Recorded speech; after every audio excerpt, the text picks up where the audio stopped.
Broadcasting live from the Business Radio X studios in Phoenix, Arizona, it's time for Phoenix Business Radio, spotlighting the city's best businesses and the people who lead them.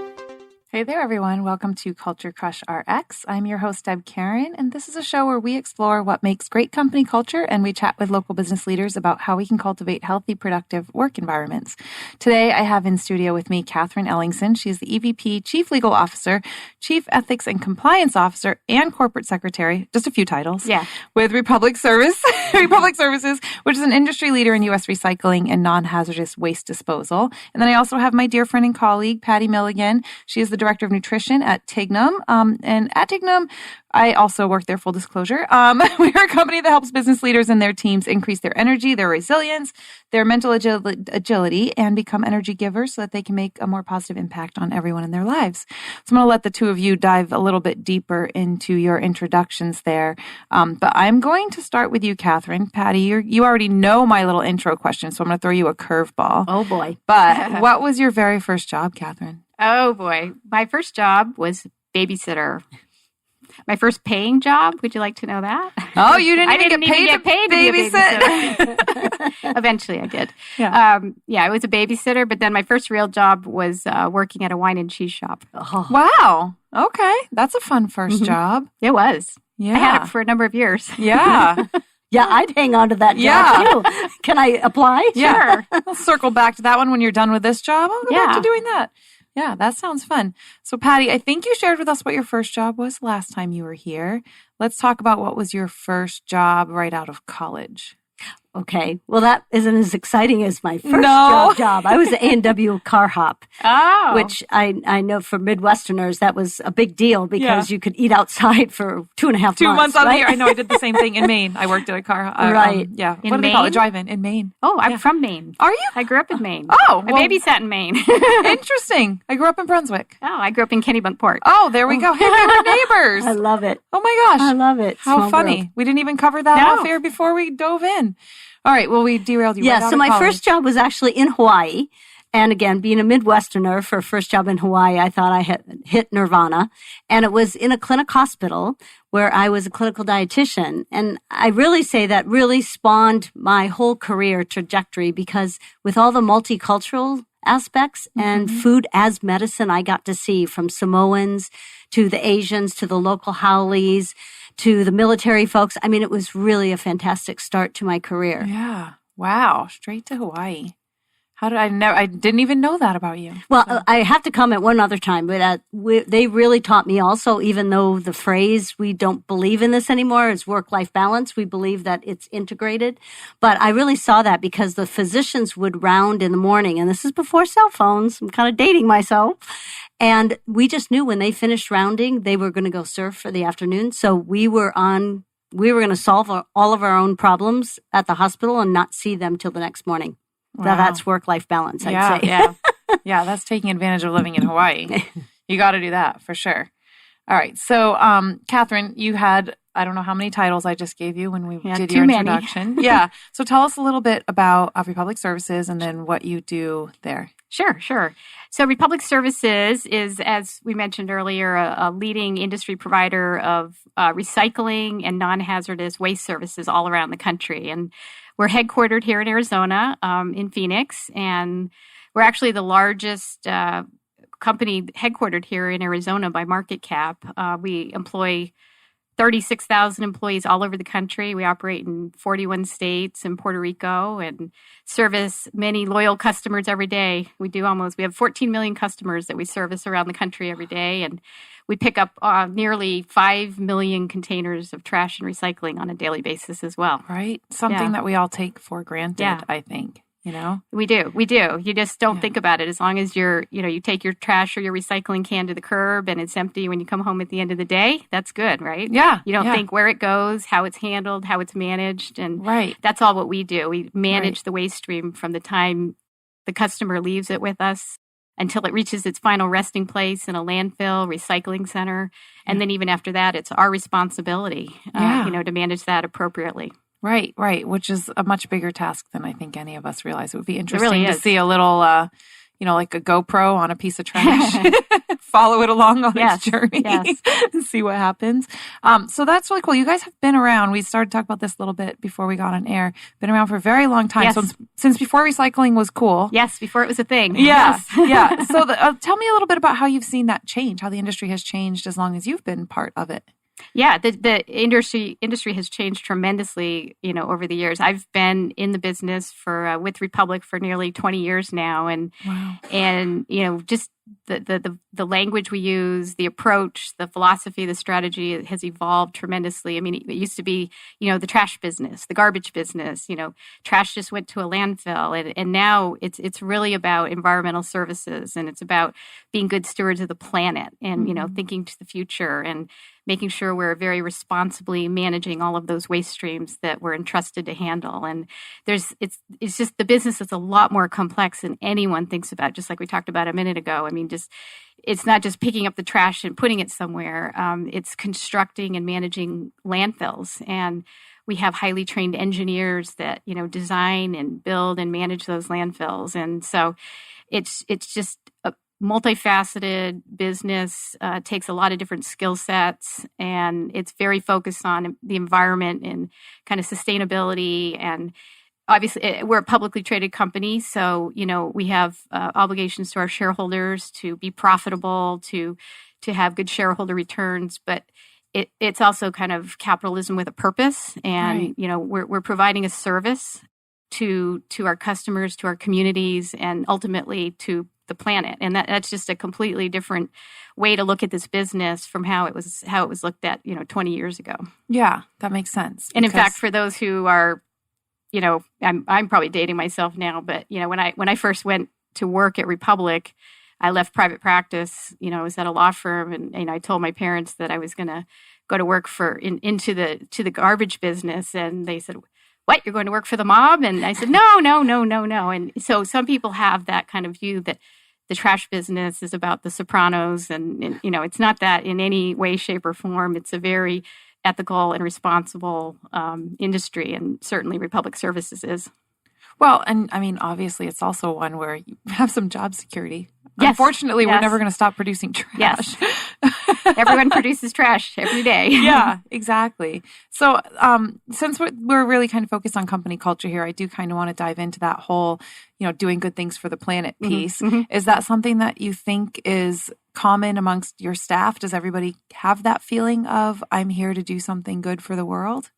Very much so. I mean, I think that really goes to the heart of our culture, and people are attracted to Republic and stay with Republic for that reason because, they have good jobs. We seek to be an employer of choice, a best place to work, but people are attracted to Republic and stay at Republic because not only do they have a great place to come to work and they're paid well and they're treated well, but they're fulfilling a kind of a higher societal purpose. So it's not just a small group. It's not the senior leadership team.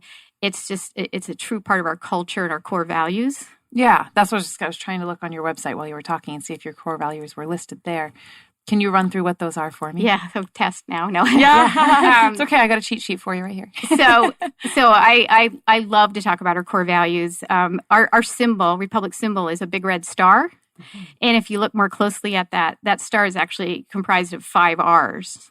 Oh, and those 5 R's represent our core values. And the top and most important one always is respect.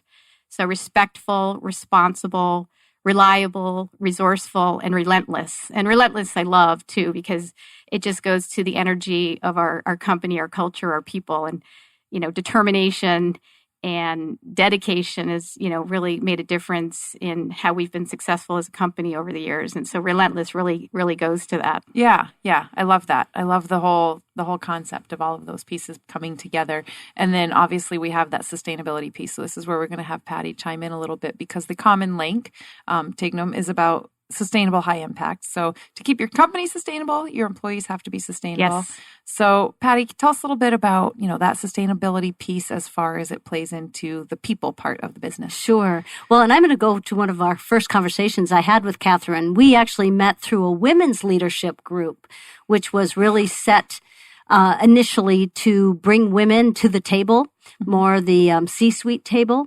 And so Catherine was one of our first groups that we really brought in. And since then, she's done quite a bit of work bringing women, not only through Republic Services in prominent positions, but just decision-making overall in the nation. But one of the conversations we had was the fact that when you really are in a business of sustainability for the planet and really a wholesome way of looking at that, that does involve the human capital, everyone that works. And so Catherine really had a strong desire to say, what does that look like for us to help all aspects, not only the people that might be on call or the engineers, but literally the folks that are driving the trucks every single day, because just in nature of their job, their sustainability is critical for pain that they might experience literally in that job to awakeness, alertness, resilience that we would say. So it led to a really lively conversation. And I feel like, you know, with Tignum, that's what we really hope to do. Whatever position you have, how do we make sure that we can groom your sustainability plan for you as an individual?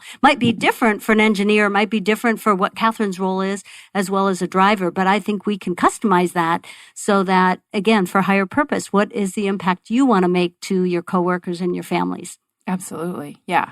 Yeah. And our employees are the differentiator for us, and our employees are you know, the folks that come to work every day to allow us to do what we do. And so we need to take care of those employees. And having been through the Tignum program, you know, I'm a huge believer in it because I think you have to adopt this holistic approach to your personal life, your professional life, and to be all you can be at home as well as at work. And then on top of that, as Patti mentions, the type of work our employees do, we have about 16,000 drivers who are out in those garbage trucks every day around the country. And those are very, very difficult jobs. And so we need to take care of those drivers. And just all the concepts around sustainable high impact just make perfect sense and are in line with our values and our vision for our company. And we think about, you know, a lot of companies think about wellness, and it's really more than wellness.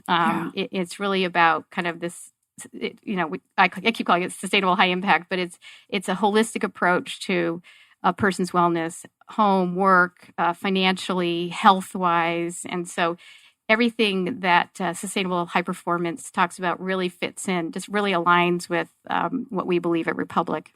Well, and I might chime in. One other conversation, Catherine, that really made such an impact on me was the sweet stories from some of these drivers that she was mentioning, that why their sustainability is so key is they are mentally alert during the day because they touch their customers. Sometimes that customer has never been touched by anybody all day long except for the driver. And so I don't know if you remember, you told me so many great stories of how these drivers, now I'm going to tear up, so many drivers have made an impact on some of these people that are shut-ins or lonely. And when you really realize from a mentally alert and resilient standpoint, if we can equip those drivers to feel that their impact makes a difference every day by what skills and habits that they have, you really are impacting the world. Absolutely. And you're impacting people that don't have any other access but that driver. Right. Yeah.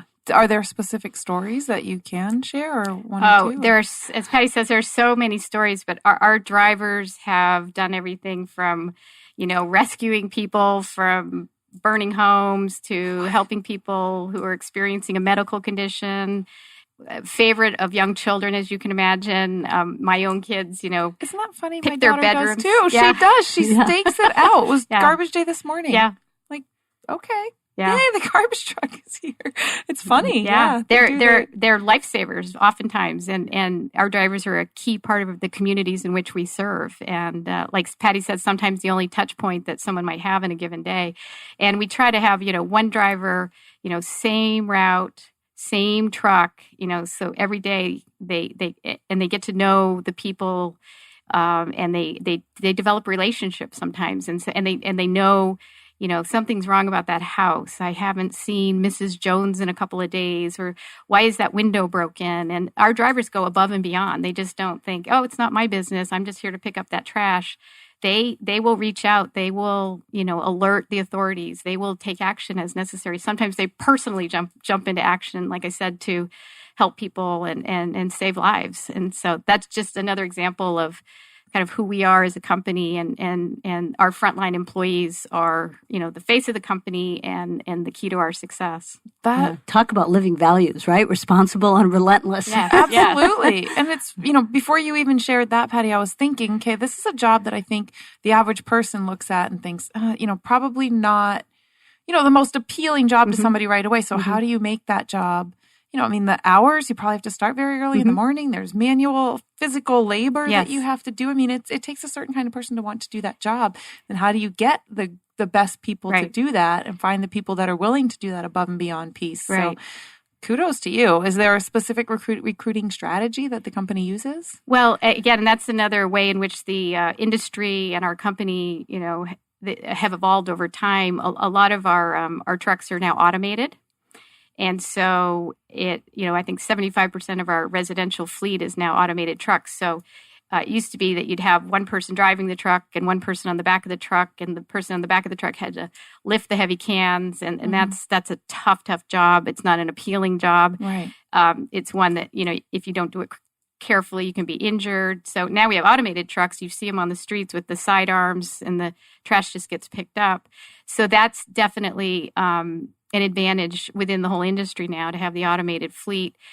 We also, unlike over-the-road truckers, we can give a fairly predictable schedule, so people can be home with their families, have families, be home at night, rather than the over-the-road trucker who's gone for weeks or even months at a time. So there's stability and predictability, and our fleet, is very. It's becoming more and more high tech.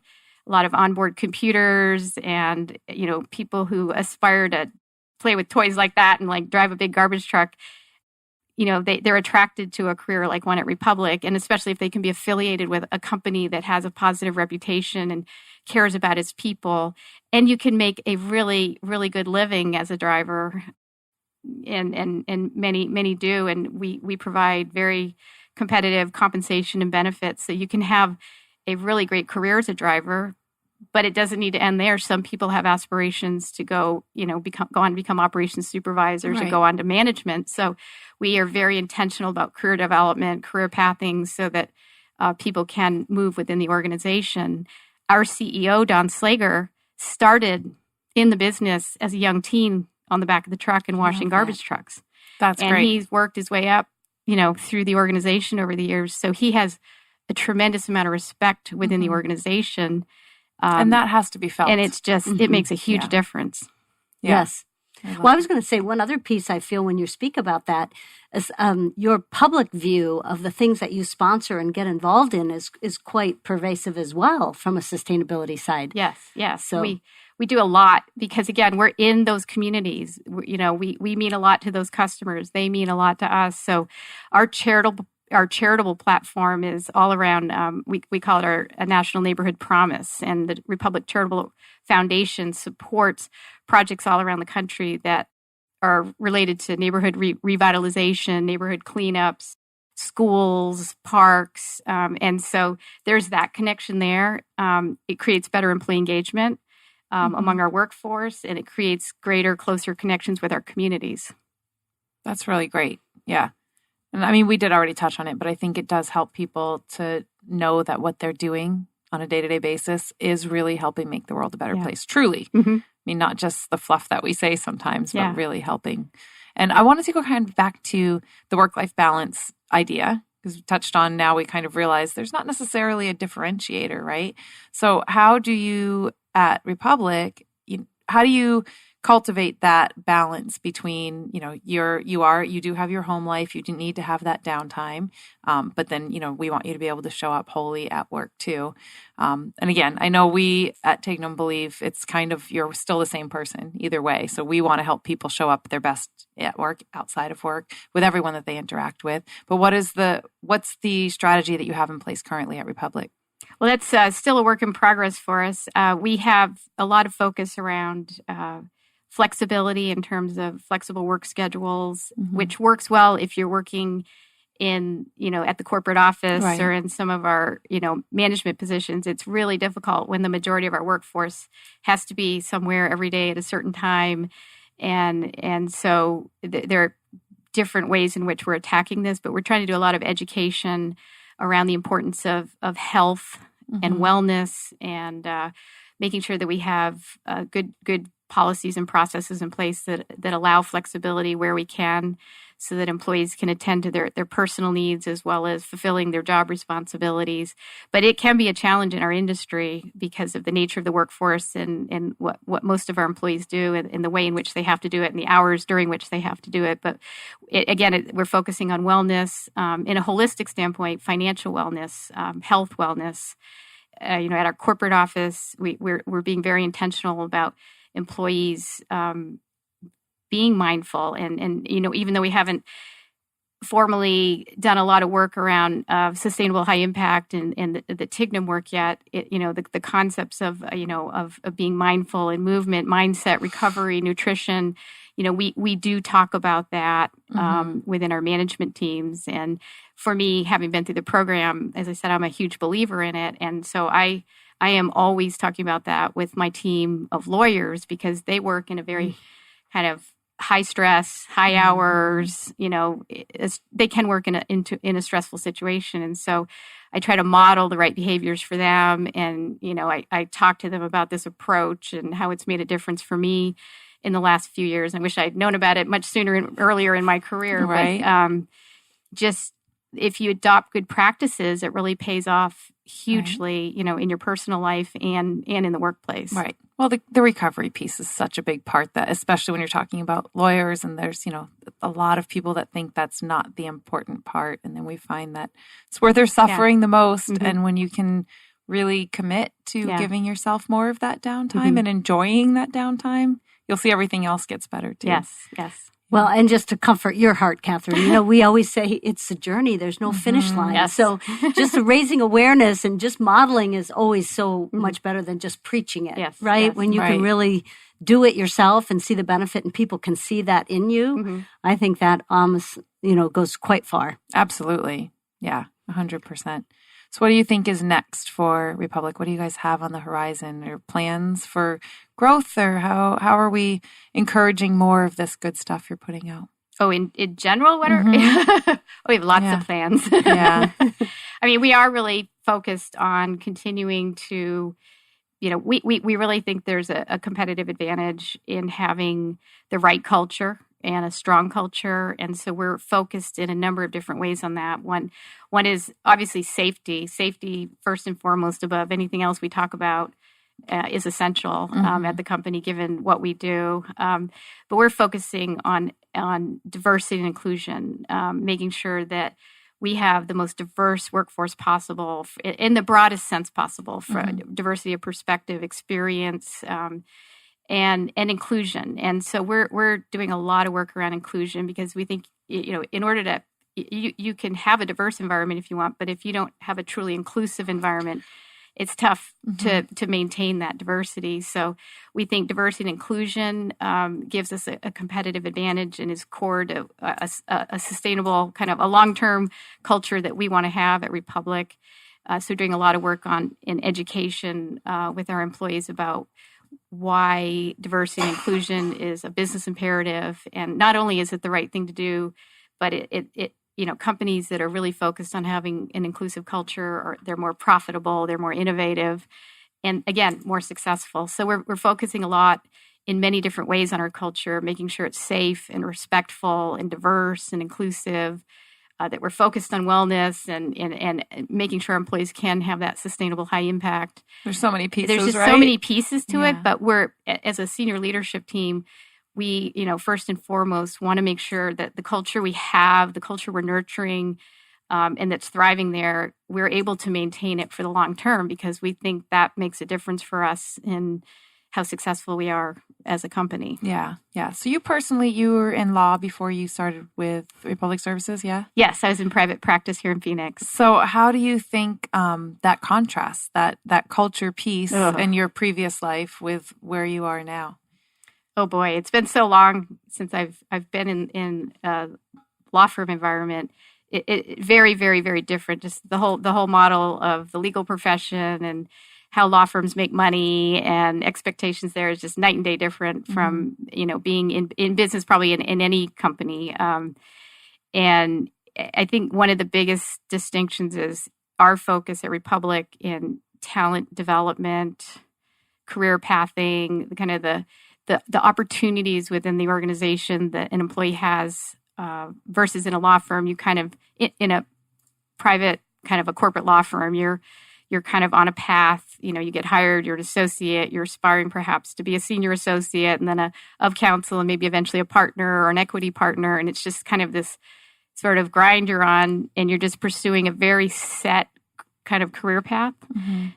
And so a big difference is just how the opportunities open up for people, and especially for someone like me going from a law firm into a company like Republic. I mean, my career at Republic has been kind of all over the place since I got there. Not completely all over the place, but I was in the legal department. I went to the HR department and headed up much of the HR organization for 5 years. And then I was asked to go back to the legal department. And within the legal department now, I oversee a lot of different things. I basically don't spend a lot of time in the day-to-day that you might think, like giving advice and counseling and managing litigation. I'm focusing on things like real estate and enterprise risk management and brand protection. And so just I think the opportunities that could, that are presented by working in a company are very different from law firms. If you're in a law firm, you're there for a very specific purpose and on a very specific career ladder, if that makes sense. Yeah, that does.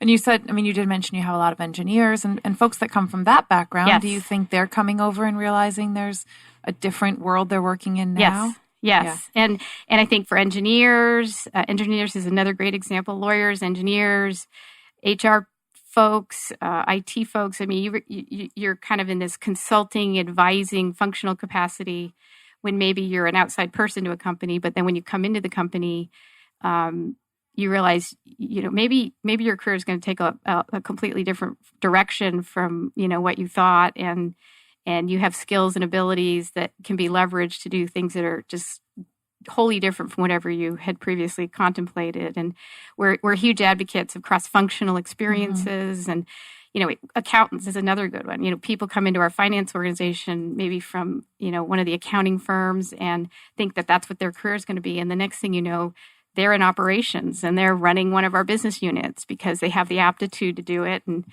we have the desire to, train them and develop them to do it. So a company like Republic just presents people with, just a broader set of opportunities to grow your career in different ways. I like that idea of looking at where somebody's skill set lies, whether or not that's relevant to necessarily what their background was, and then growing them into those roles that they might succeed even more at than what they never knew. Yeah. Half the time we go to college and get a degree not really understanding what that's going to be for us, So I think a lot of people would love an opportunity to explore maybe a different path. So, and we have internship program, and we have a leadership trainee program, and we have a general manager acceleration program. And some of us speak to those participants when they first come into the program, and we talk about all of the different opportunities, and and it's just exciting, and you see it on their faces, and they're like, "Oh, I could do this, I could do that," and they hear my story, and you've done this and that, and you've moved here and there, and and with the support of the company, it's helped me grow and develop and be a better, overall professional in person. Right. Well, and from a business standpoint, less turnover is always good. Yes, always good. Yeah. So you're really there's a conscious effort in employee retention there. Oh, yes, very much so. Yeah. Because you can have the best strategy in the world, you can have the best culture in the world, but if you don't have the best people driving that, you're just, I love that. You're not going to be successful. Right? And that brings it back to the whole idea of, your people being your human capital. Right. You've really got to invest in that. Yeah. Yeah. People are... Oh, go ahead, sorry. No, I was just going to say, listening as an outsider right now, what sounds so neat is you have the ultimate trifecta. You've got an innovative company looking at a field that is changing so dynamically in sustainability. And then the third part is saying, how can we grow people to also see that their purpose is within their work environment sustainability, but what their purpose is in their own goals for their own career. That's amazing. It is. It is. And to find, I think a lot of times people feel a little more secure in a large company like that because, you've got a little job security there. But how many giant corporations are out there where you're like, I don't know if I'm aligned with what they're doing in the world, So Right. you can come into one that's, like we've said many times already, really doing something good. Yes. And giving you a great opportunity and that sense of security. We find that's more and more the case is, as we're interviewing candidates to come to work at Republic, probably even just 4 or 5 years ago, we weren't getting questions about sustainability or why do we do what we do. And now that's very, very routine. People in considering whether to come to work at Republic or even to apply for a position at Republic want to understand our purpose, our values. They want to understand the tie to sustainability. And that's a key part of their decision making. And that just, again, like I said, even 4 or 5 years ago, that was really not that common. Yeah.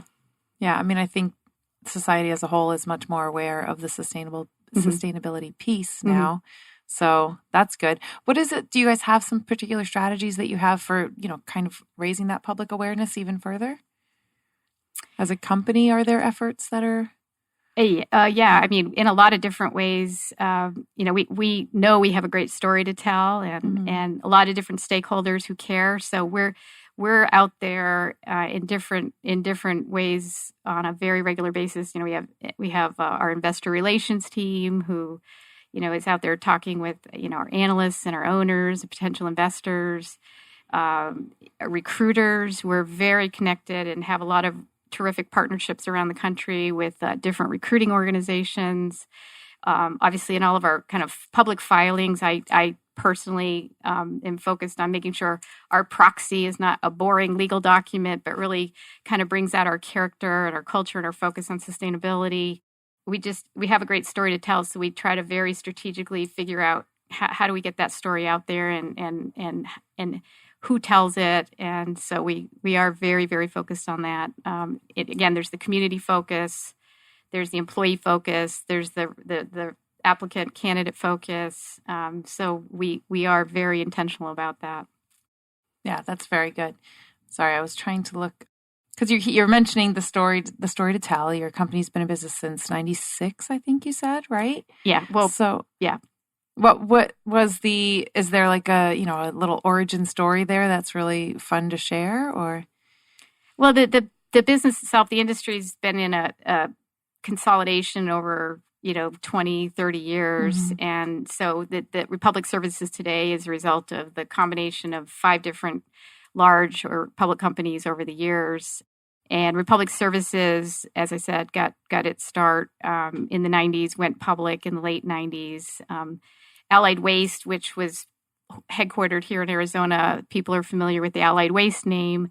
Allied Waste and Republic Services came together in 2008 to create what today is Republic Services. And, we just, we knew that from a cultural standpoint, the two companies were very much alike, and that by putting them together, we could have, there are just a lot of great synergies, and we really could do something with the combined companies. So we did that in 2008, and then spend the next couple of years integrating the business. And then from there kind of said, okay, this is kind of like a new company.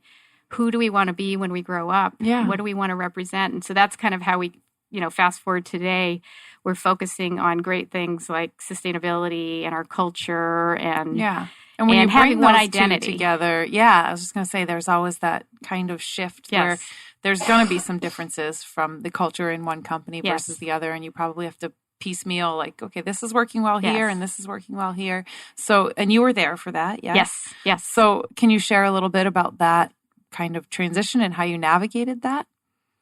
Yeah, it was a lot of work. Yeah. It was a lot of careful planning by a lot of people who were committed to the same goal, and it was to create this great new company that could take off. And so transactions like this are, years in the making, a lot of planning and preparation. And so that's what we did. And leadership from both companies worked cooperatively together to plan for it. And when we finalized and closed the transaction, everyone knew what they needed to do, what the mission was in those first 2 years to complete that integration and achieve the synergies for our shareholders, and then to take off from there. And as a management team now, we think that alignment is really critical to in any strategy. So we are very focused on making sure we know what the strategy is and everyone's on the same page, and we move forward, and we constantly refresh that strategy to make sure that it still makes sense. And so that's how, we're operating today. What would you say you are most proud of in navigating that transition? I think I'm just most proud of kind of how the work we have done to have, as I mentioned a moment ago, having an identity, one clear identity, and what we've done around that, where we are today versus where we were 10 years ago, 10 plus years ago. Allied Waste, some people kind of knew what Allied Waste was. People knew what Republic was, but Republic was much smaller as an organization at that point. And then, we knew that we had to, for many reasons, get everybody behind that star. What does that star mean? What does Republic stand for? And we want that to be a very recognizable sign of who we are and what we represent. And we're doing that. I mean, we now have a recognizable brand. And more importantly, we have an identity. Our employees know what that means.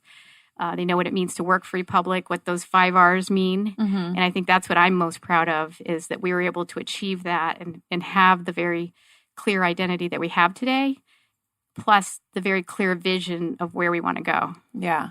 Yeah. So Patti, in your experience of watching companies kind of go through those transitions, because you've certainly helped navigate some of those for other companies, what would you say, if you were to go back and give advice before this, what would be like your key points that you would say in getting through those things? Yeah, that's a great question. I will say just a comment, because I got to be with the managers, the HR team globally when they had a conference here, was that, and I don't know where I was within that transition, probably 4 or 5 years into it, yes.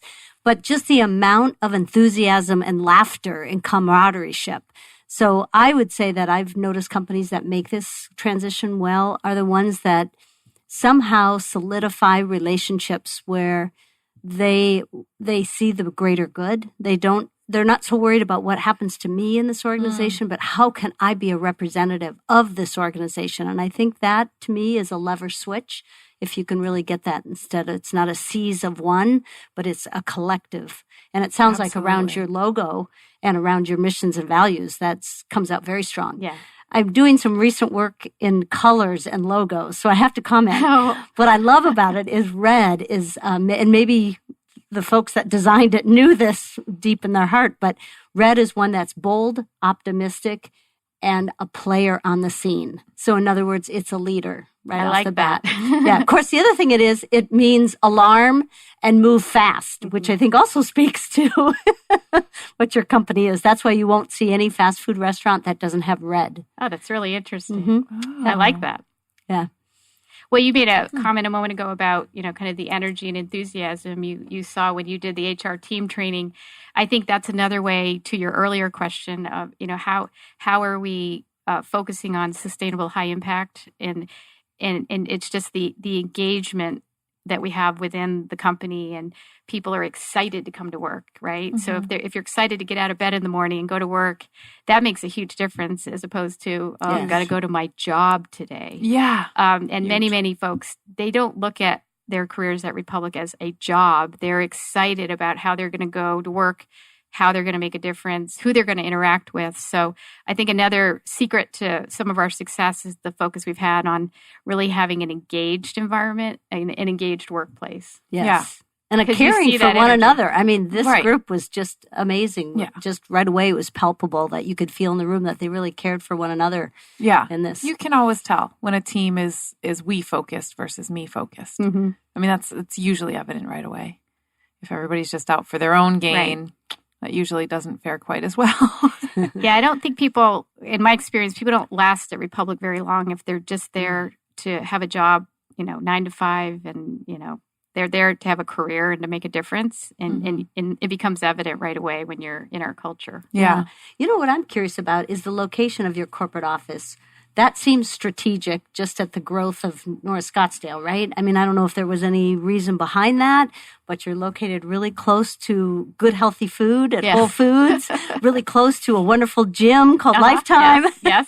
We have a So, partnership with Lifetime I Fitness, figured you and, folks probably did bring that into Yes. your sustainability Yes. of the human capital. and Whole Foods might as well be our cafeteria because I see more people at Whole Foods than I do when I'm walking the halls in the day. But no, the corporate office for Allied Waste had been located in the North Scottsdale, North Phoenix area. And we did think that was a good location to remain. And with the 101, the Yes. infrastructure, and the growth in that part of the valley, it's been great. And the amazing thing to me is our employees at the corporate headquarters, they work all over the valley. Even though we're located now in North Phoenix, we have many employees who are from Chandler, Gilbert, Ahwatukee, Tempe, who dedicated employees that they are, drive up to North Phoenix every day. Yeah, that's great. Yeah. Do you have a way when you're recruiting new employees? You mentioned people don't last long if they're in that certain mentality. Obviously, usually you try to suss that out before you hire somebody, right? So do you guys have some strategies or tactics, or how is it that you're usually evaluating employees before they even get to that level? We have a pretty comprehensive recruiting process. I know it's probably interview fatigue after a while, depending on what the job is. But we're very thorough in our assessment of candidates, and we try to give everyone a very realistic job preview. Not only what their individual job and responsibilities and expectations are, but we really want to make sure they have a feel for what we're about, what we represent, before we get to the offer stage of the process. So for positions in the corporate office, for example, we do a lot of levels of interviewing. For a lot of our drivers, I haven't mentioned them, but we have a lot of technicians, folks who are mechanics who work on the trucks, who are highly trained, several thousand technicians around the country. We do what's called a realistic job preview process.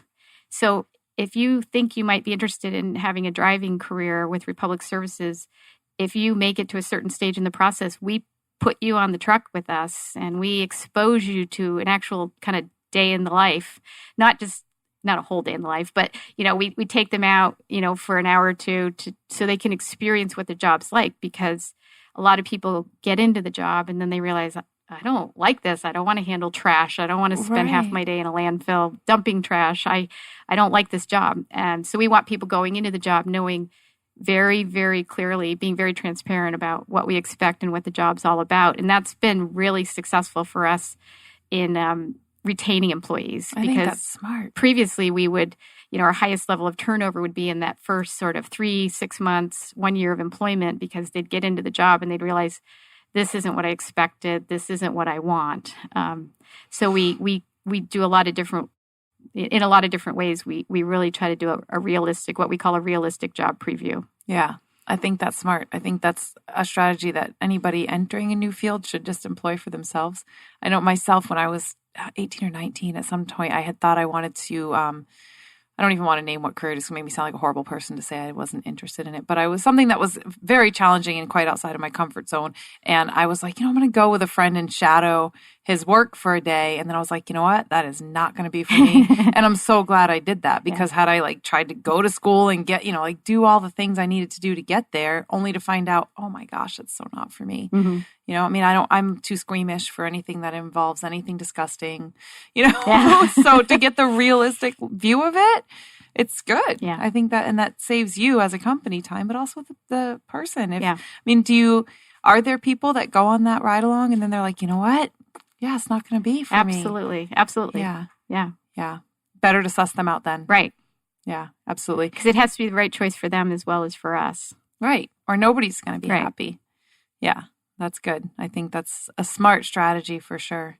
We're focused a lot on trying to encourage more women to come in to the organization in the driving positions, because again, a driver's job can provide a lot of stability, predictability. You could have a full-time job, but still be there for your kids after school or other responsibilities, daycare and other family responsibilities. And while that's true for men too, historically, not as many women have known a lot or have been as interested in pursuing driving positions. And so we're doing a big campaign right now to educate our recruiters and our managers and just people internally about all the benefits of having more women in the workforce in the driver ranks, and then going out and try to recruit women. So our talent acquisition team is very focused on that education and job fairs and in other ways to hopefully open up a whole new world for women who otherwise wouldn't have thought about having a career as a driver. Yeah. Well, No. and speaking of that, I think one thing that Catherine had said early in our conversation was the fact that we're seen as recyclable and a waste management company, but yet we have some of the highest level of technology. Yes. So I think for attracting women into that field, that's another layer that, one, we definitely know that females are underrepresented, but more importantly, how much it would offer somebody that really is interested in technology in a very innovative way. Yeah. I do want to touch on that technology piece because, like you said, it's kind of not obvious.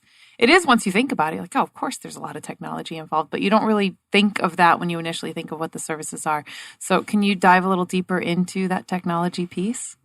Technology, it kind of shows up in a lot of different ways in our business because we have a lot of jobs that are support jobs that you wouldn't necessarily think of in a business like ours. But there's the increasing technology in the trucks, right?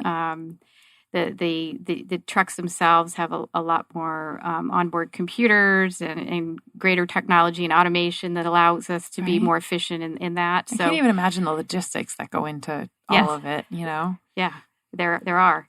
And I guess in the technology category, we're just talking about optimizing the digital platform and, the way we market, the way we communicate with our customers is very different from how it was even a few years ago, which was more, paper communications. And so now we're leveraging technology from the standpoint of, utilizing a digital platform to service our customers and do our marketing. So that takes an incredible IT organization to enable the strategy. Other ways in which we have technology is just how we operate, design and operate our landfills and manage and monitor waste streams. And there's a lot of technology I can't even get into the details of because I probably couldn't speak very intelligently to it. But the technology around effectively and responsibly managing our landfills, our transfer stations, our recycling centers. There are, there's technology that helps us as we're sorting through recyclables to pull out materials that aren't suitable for being recycled. And so it's just in many, many different ways helping, it's enabling the business. Well, sorry, Deb, No. but right away, I'm hoping we address too how I, as a customer, could do better at my side of it. You took my question because I was exactly what I was going to say. I want to be good stewards to you. Let's give a little education about what goes in that blue bin and what doesn't, because I have had certain friends that will be like, it doesn't matter. They sort it all out in the end anyway. I'm like, well, you're just being lazy. But I also have sometimes been like looking at my things and there's those numbers and I'm confused and what goes in the bin and what doesn't go in the bin. Yeah. So can you educate us? Yeah, glad you asked that question. Because we think that's absolutely essential. There, for years now, people are focused on recycling. People want to recycle. They want to do the right thing, and when it's convenient. Everything, when it's convenient. So. We've been very focused on this because we think education is really critical. People are confused. They still want to do the right thing, but they're confused about, do I throw this in the trash or can I throw this in the recycling? What goes where? And when we do have to separate and sort it, and we have to worry about things like contamination. You can't just throw the nasty ketchup bottle in the recycling and rinse think that first, that's right? it. And, and there's a cost involved in making sure all that recycling, that gets turned into commodities is clean and appropriate for ultimate, reuse. And so we've been focused on something called Recycling Simplified as a campaign to educate the consumer around how to responsibly recycle, how to help us get everything to where it belongs and in the right way. Okay. Right. Is that a website? Because I think I've heard that. Say, where can we direct people to it? Yes, absolutely. Say it again. Recycling Simplified. Recycling Simplified. You can go to the Republic Services website as well. Perfect. Okay. And then you can get that list of what goes in your bin. Yes. Does it vary by neighborhood or it varies, area? Yeah, there is some, by city franchise requirements, some states. Yeah, so everybody needs to go and investigate. And there's some just basic, yes. Yeah. All right, that's good to know because I know for sure, like I do my best, but and I have been around other friends that are like, when people are like, it seems like kind of a pain in the butt. Yeah. Well, but we all have to get there eventually. Right. It's really the plastics, I think, that, people get confused about what kind of plastic can be recycled and what can't. You're referring to the numbers on the bottom of the water bottle or the bottle, and but other things are more straightforward. But better education, I think, is going to be beneficial for everyone, for the industry, for the consumer. And so that's a great question you asked. Even my own kids, I've been in the business for 20 years, and I see like a greasy pizza box in the wrong place, and I'm like, really, guys? You don't know that by now? Right. Yes. Right. Well, and if I can speak on the other end, I know I shared with you before we got on air that I just came back from a give back trip. It was called 4ocean.com. And I was over in Indonesia cleaning the plastic out of the water. And unfortunately, these are westernized companies that are paying Indonesia to dump their plastics. Wow. I was really shocked with that. So whatever we can do on this end, let me do a shout out here in Phoenix, Arizona. And and nationally. I know this goes many places, this radio program, but please do it, because when you see the amount of trash on that end, it is very sad and daunting. Right. And there are people that live in those communities and never mind the wildlife, which again impacts us here because absolutely it's all an ecosystem, right? Absolutely. Yeah, it's all tied together for sure. It's not just disappearing when you send it to the other side of the world. Yeah, it's pretty crazy. Okay, so you touched on website is republicservices.com if anybody wants to find more. And there's a careers page too, right? Yes, there is. You guys looking to add to the team? Always. You mentioned drivers. Any other particular roles? Drivers, technicians, sales. I haven't touched on our sales force. We have a terrific sales organization and customer service. We have a great, what we call customer experience folks that, try to help customers through questions, education, just any kind of concerns they might have. So we have a really terrific, mighty customer experience part of the workforce, the sales organization. We have a great, kind of approach to sales that's, again, about educating the consumer and helping the customer determine, what their needs are. And we know we have customers that are concerned about price, but we also have customers who are concerned about the environment. And so we train our sales force to really be agile that way and meet the customer's needs. And so we routinely have sales positions open, customer experience, technicians, drivers. That really makes up the majority of our workforce. We also have, as I said before, great management positions, leadership trainee program. We have about 165 what we call general managers who run our businesses all around the country. And a general manager job is a terrific career to have. You truly have responsibility for all aspects of your business, but you're surrounded by functional experts who can help support you in running your business successfully. So it's a true P&L responsibility and all aspects of running your part of the business. So we have great general managers around the country, engineers, scientists, marketing folks, communications, lawyers. I should make sure not to forget my friends, the lawyers, the human resources team. I mean, we have so many, as I said before, I sound like a broken record, but different opportunities for careers within the organization. Yeah, so pretty much anybody looking for a job with a good company should reach out, right? Go on there, look at the careers page. They can find you on LinkedIn, right? Yes. And we'll link in our notes for the show, but Catharine Ellingsen on LinkedIn. Definitely. Okay. And then Patti, I know you're on LinkedIn as well.